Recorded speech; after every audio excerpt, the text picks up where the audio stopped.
Hello សួស្តីបងប្អូនទាំងអស់គ្នាថ្ងៃនេះខ្ញុំមានដំណើរកម្សាន្តតូចមួយទៅកាន់ខេត្តពោធិ៍សាត់បាទឥឡូវនេះយើងកំពុងថាធ្វើដំណើរនៅផ្លូវលឿនឥឡូវដល់កន្លែងបង់លុយហើយបន្ទាប់មកយើងធ្វើដំណើរទៅមុខទៀតយើងបើកបានយឺតទេត្រឹម120ចុះទេសុវត្ថិភាពជាចម្បងហើយកលេចទៅមើលដងផ្លូវវិញពិតជាស្រស់ស្អាតមែនតើបន្ទាប់ពីធ្វើដំណើររយៈពេល3ទៅ4ម៉ោងមកបន្ទាប់មកគឺមកដល់ខេត្តពោធិ៍សាត់ហើយអញ្ចឹងឥឡូវនេះគឺពេលយប់ហើយខ្ទង់ប្រហែលជាម៉ោង8ទៅម៉ោង9យប់ហើយតំបន់តបានមកដល់ហើយទេសភាពតាមដងផ្លូវពោធិ៍សាត់ស្អាតស្អាតស្អាតប្លែកភ្នែកមែនតើបាទហើយឥឡូវនេះដល់ផ្ទះហើយមកដល់ផ្ទះចឹងមកដល់ផ្ទះអត់បានថតពេលយប់ទេគឺថតពេលព្រលឹមមកចឹងជួបជុំកូនតូចដើម្បីសំណេះសំណាលគ្នាអញ្ចឹងថតយកទេសភាពពេលព្រឹកប្រហៀមឲ្យបងប្អូនមើលហើយនៅស្រុកស្រែមានអីទេបងប្អូនអើយព្រលឹមឡើងជុំគ្នាតែម៉ោង6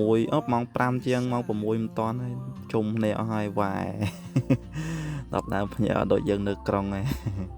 ហើយបន្ទាប់មកក៏រៀបចំចាក់សោមុខផ្ទះដើម្បីចេញទៅលេងខាងក្រៅមើលទេសភាពមើលអីបន្តិចចឹងបន្ទាប់មកបើកទ្វារអូកូនសប្បាយចិត្តបានប៉ាមកលេងចឹងឥឡូវដើរចេញទៅមុខលេងមើលទេសភាពតាមដងផ្លូវអើយស្អាតហើយថ្ងៃនេះចំថ្ងៃអបអរសរសើរឃើញ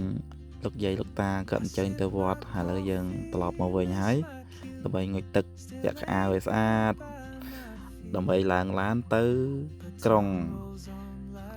ពោធិ៍សាត់ដើម្បីទៅញ៉ាំអីហើយក៏ឆ្លៀតដិតយកទេសភាពតាមដងផ្លូវឲ្យបងប្អូនមើលហើយឆ្លៀតខទៅម៉ាក់គេលេងម៉ាក់គេនៅប៉ោយប៉ែតហើយឥឡូវនេះយកកូនមកដល់ក្រុងហើយអញ្ចឹងទៅរកកន្លែងញ៉ាំអីសិន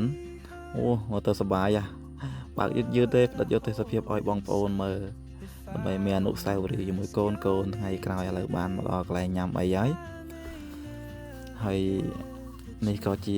ប្លុកលើកទី1របស់ខ្ញុំដែរបើសិនជានិយាយទៅខុសតោះត្រង់ណាឯងសូមខន្តីអភ័យទោសផងចឹងក៏ថតរូបលេងសាក់មើលមួយដិតយកទេសភាពមានត្រីមានអីចឹងទៅហើយជាពិសេសមានកន្លែងឲ្យកូនលេងកន្លែងញ៉ាំណាដែលមានកន្លែងឲ្យកូនលេងគឺកូនបានសប្បាយហើយញ៉ាំបានច្រើនចាគ្នារត់លេងនៅគ្នាសប្បាយចិត្តយើងក៏សប្បាយចិត្តតាមនឹងដែរ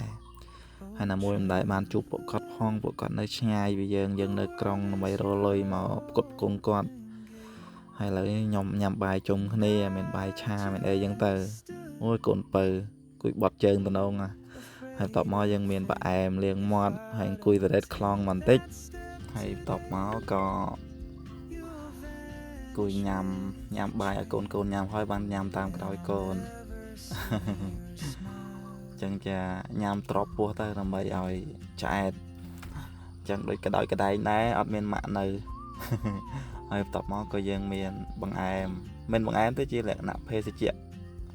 ប៊ឺក្លុកហើយបន្ទាប់មកចែកទានដល់សត្វឆ្មាគាត់មានផ្ទៃពោះទៀតឲ្យគាត់ញ៉ាំហើយបន្ទាប់ពីញ៉ាំហើយកូនចាប់ដើមលេងតទៀតហើយសប្បាយណាស់សប្បាយមើលទៅគាត់សប្បាយខ្លាំងអញ្ចឹងកម្របានមកលេងណាអញ្ចឹងជូនគាត់លេងអាណាណីហ្មងអញ្ចឹងហើយនឹងវាចិត្តដល់ម៉ោងគាត់ទៅរៀនហើយឥឡូវនេះក៏ប្លុកនេះគឺដល់ទីបញ្ចប់ហើយអញ្ចឹងមុននឹងចេញទៅវិញក៏ថតរូបផ្កាថតអីលេងបន្តិចទៅអញ្ចឹងអរគុណពុកម៉ែបងប្អូនដែលបានទស្សនាប្លុករបស់ខ្ញុំលើកដំបូងនេះសូមអរគុណ